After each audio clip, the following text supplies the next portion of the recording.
ടീച്ചറെ ഇന്ന് സമസ്തയുടെ ഒരു നേതാവ്, എനിക്ക് തോന്നുന്നു അബ്ദുള്ള മുസലിയാർ ആണെന്ന് തോന്നുന്നു, MT അബ്ദുള്ള മുസലിയാർ, അദ്ദേഹത്തിൻ്റെ ഒരു പരാമർശം ടീച്ചർ ശ്രദ്ധിച്ചു കാണുമെന്നറിയില്ല. സ്ത്രീക്കും പുരുഷനും ഇടയിൽ മറ വേണം, കണ്ണുകൊണ്ടുള്ള വ്യഭിചാരമാണ് പരസ്പരം കണ്ടാസ്വദിക്കുമ്പോഴെന്നാണ് അബ്ദുള്ള മുസലിയാർ മൊഴിഞ്ഞിരിക്കുന്നത്. ടീച്ചർ പേരോട് അബ്ദുറഹ്മാൻ സഖാഫി മുമ്പ് പറഞ്ഞിരുന്നു, ഈ ആണും പെണ്ണും ഇടകലർന്നാണ് പഠിക്കുന്നതെങ്കിൽ അവരങ്ങ് കണ്ണ് ചിമ്മിയാ മതിയെന്ന്. കാരണം അപ്പൊ ഇവർക്കാണ് പ്രശ്നം, ഇവരുടെ ചിന്താഗതിക്കാണ് പ്രശ്നമെന്ന് ഇവർക്കറിയാം നേരത്തെ തന്നെ. ബസ്സിൽ കയറിയാൽ കണ്ണടച്ചിരിക്കണം, 2-3 മണിക്കൂർ ഒരു അധ്യാപകൻ പഠിപ്പിക്കുന്നെങ്കിൽ കണ്ണടച്ചിരിക്കുക, കണ്ണ് തുറന്നാൽ ഉടനെ ഇവർക്ക് പ്രശ്നമാണ്. നമ്മുടെ ഉല്ലാസ് ബാബു പറഞ്ഞല്ലോ, രാഹുൽ ഗാന്ധിയും പ്രിയങ്ക വാദ്രയും ഒക്കെ മറുപടി പറയണമെന്ന് പറയില്ല. കാരണം ഈ രാഹുൽ ഗാന്ധിയുടെ ഒരു പ്രഭാഷണം മലപ്പുറത്ത് ഒരു പെൺകുട്ടി, ഒരു +2കാരി പെൺകുട്ടിയാണ് ട്രാൻസ്ലേറ്റ് ചെയ്തത് ഹിന്ദിയിലേക്ക്. അതിന്റെ പേരിൽ ആ പെൺകുട്ടിയും കുടുംബവും അനുഭവിക്കേണ്ടി വന്ന പ്രയാസങ്ങൾ ചെറുതല്ല. എന്നിട്ട് പോലും ആ പെൺകുട്ടിക്ക് വേണ്ടി ഒരു വാക്ക് പറയാൻ ഇവർക്ക് കഴിഞ്ഞിട്ടില്ല. ഇപ്പൊ ഇദ്ദേഹം പറയുന്നു, നമ്മുടെ EVM ഇദ്ദേഹം പറയുന്നുണ്ട്, ലീഗ് മുസ്ലിം സ്ത്രീകളുടെ സുരക്ഷയും വിദ്യാഭ്യാസവും ഉറപ്പുവരുത്തേണ്ടുന്ന ഉത്തരവാദിത്വമുണ്ടെന്ന്. സ്വന്തം വീടുകളിൽ പോലും, മദ്രസ ആലയങ്ങളിൽ പോലും പോട്ടെ, ഇവരുടെ കൺവെട്ടം എത്തുന്ന ഒരു സ്ഥലത്തും സ്ത്രീ സുരക്ഷിതയല്ല. അതായത് ഇവര് തന്നെ വിളിച്ചു പറയുവാണ്, ഞങ്ങളിലുള്ള പുരുഷന്മാർ ഇങ്ങനെയാണ്, പെണ്ണിനെ കണ്ടാൽ ഉടനെ വികാരം ഉണ്ടാകുന്നവരാണ്. ഇത് ഇവർക്ക് മനസ്സിലാകുന്നില്ല. പെണ്ണാകെ മൂടണമെന്ന് പറയുന്നത് പുരുഷന്റെ ചിന്താഗതി മോശമാണെന്ന് ഇവർ പറഞ്ഞു തരിക. ചെറിയ കുഞ്ഞുങ്ങള് ഈ കറുത്ത ചാക്കിനകത്തൊക്കെ മൂടിയിട്ടിട്ട് പോകുന്ന, ചൂളയ്ക്ക് വെക്കുന്ന വാഴക്കൊലകൾ പോലെയുള്ള ഈ പൈതലുകൾ മദ്രസകളിൽ പോകുമ്പോൾ ഈ പണ്ഡിതന്മാരായിട്ടുള്ള ഉസ്താദുമാര് തന്നെയല്ലേ ഈ കുഞ്ഞുങ്ങളെ പീഡിപ്പിക്കുന്നത്. എന്നിട്ട് EVM പറയാണ് അതൊക്കെ ഒറ്റപ്പെട്ട സംഭവങ്ങളാണെന്ന്. ഒറ്റപ്പെട്ട 1000 സംഭവങ്ങൾ ഈ നാട്ടിൽ നടന്നുകൊണ്ടിരിക്കുമ്പോൾ കേസെടുക്കുന്നു നാമമാത്രമായിട്ട്, എന്നിട്ട് ഒതുക്കി തീർക്കുന്നു.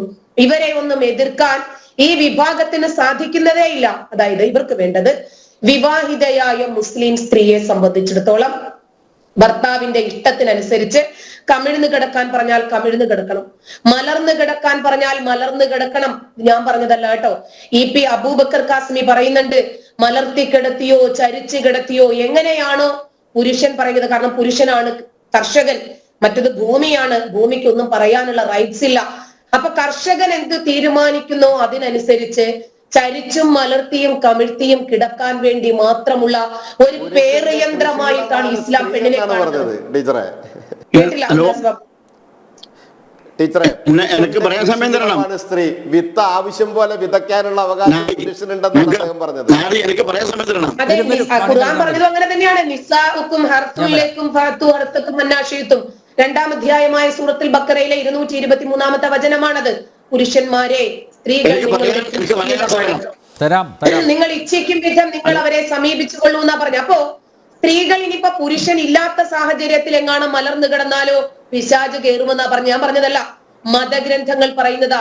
സോഷ്യൽ മീഡിയകളിലൂടെ ഇന്ന് ഇസ്ലാമിനെ സംബന്ധിച്ച് ഒരുപാട് ആളുകൾക്ക് അറിവുണ്ട്, വിവരമുണ്ട്. അതുകൊണ്ട് അതിനനുസരിച്ച് അവർ സംസാരിച്ചു കൊണ്ടേയിരിക്കും, പ്രതിരോധിച്ചു കൊണ്ടേയിരിക്കും. ഹിജാബ് ധരിച്ച ഒരു മുസ്ലിം പെണ്ണ് ഈ സ്വതന്ത്ര ഭാരതത്തിന്റെ പ്രധാനമന്ത്രിയാകുമെന്ന് അസദുദ്ദീൻ ഒവൈസി പറഞ്ഞത്. പക്ഷെ AP കാന്തപുരം എന്താ പറഞ്ഞത്? ഒരു സ്ത്രീ ഒരു നാടിന്റെ ഭരണാധികാരിയായി വന്നാൽ ആ നാട് മുടിഞ്ഞു പോകുമെന്ന് പറഞ്ഞ പ്രവാചകന്റെ വചനം എടുത്താണ് ഉദ്ധരിച്ചത്. ഇന്ന് ഏതെങ്കിലും ഒരു സ്ത്രീയോ പുരുഷനോ ഒരു പെണ്ണോ പോട്ടെ, കാന്തപുരത്തിന്റെ വീട്ടിലുള്ള സ്ത്രീകളോ പെൺകുട്ടികളോ പോലും ഇത് അംഗീകരിക്കാൻ പറ്റുമോ? ഇനി പോട്ടെ, PM സലാമിന്റെ ഒക്കെ അംഗീകാരം ആർക്കാ വേണ്ടത്? ഈ പുരോഗമന സമൂഹത്തിൽ ആവശ്യമുണ്ടോ? ഇന്ന് കേരളത്തിലെ 4 സ്ത്രീകളാണ് ഇന്ന് ഈ രാജ്യത്തിന്റെ മഹനീയമായിട്ടുള്ള വാഗ്ദാനമായി മാറിയത്. ഇന്നത്തെ വാർത്തയാണത്. 4 പെൺകുട്ടികള്, കേരള മുസ്ലിം സ്ത്രീകളുടെ മുന്നേറ്റം എന്ന ടൈറ്റിലോട് കൂടിയാണ് ആ വാർത്ത പ്രസിദ്ധീകരിക്കപ്പെട്ടത് തന്നെ. കേരളത്തിലെ മുസ്ലിം സ്ത്രീകളുടെ മുന്നേറ്റം ലോകത്തിന്റെ വേദിയിൽ അവതരിപ്പിക്കുകയാണ് 4 മലയാളി വനിതകള്. എന്തുകൊണ്ടാണെന്നറിയാമോ?